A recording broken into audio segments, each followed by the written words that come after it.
On ABC's This Week, Graham asked his Democratic colleagues, if diplomacy fails, will you support my efforts to authorize the use of military force as a last resort to convince North Korea and China that things are going to be different this time? Graham made the remarks after saying he agreed with Democrats' demands in letter to President Donald Trump that any nuclear agreement meets several standards, including requiring North Korea to denuclearize, scrap its ballistic missile program and allow robust inspections before any easing of sanctions. A bipartisan AUMF would really make that letter much more credible, and if diplomacy fails, as a last resort, Democrats and Republicans need to put the military option on the table or we'll never get a good deal, added Graham, who sits on the Senate Armed Services Committee.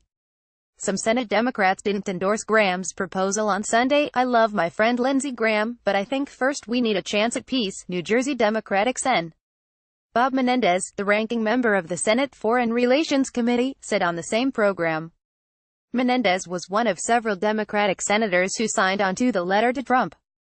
I think it's important at this point in time, when North Korea has advanced its program so dramatically in terms of ability and nuclear power in its ballistic missile program, to define the deal as the complete, irreversible, and verifiable denuclearization of the peninsula. And so let's see what that brings us, first and foremost, he added.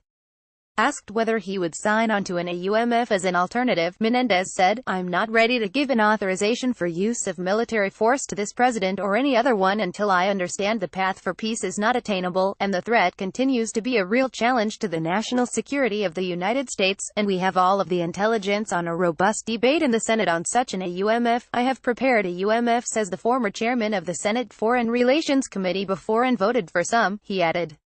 I have voted against others. It depends on the totality of the circumstances.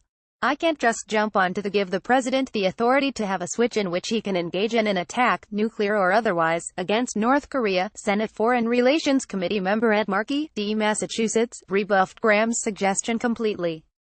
There is no military solution to the problem on the Korean peninsula, Markey said on CBS's Face the Nation. North Korea has nuclear weapons. The United States has nuclear weapons.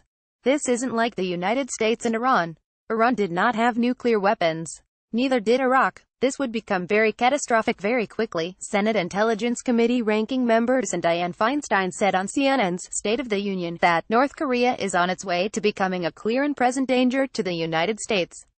She said she expects at a minimum for Trump to walk away from the summit with an understanding that this is a real problem for us. We will not let that problem stand, and the only alternative is to sit down and come up with an agreement and also make it such that there is an incentive for North Korea to do that, she said.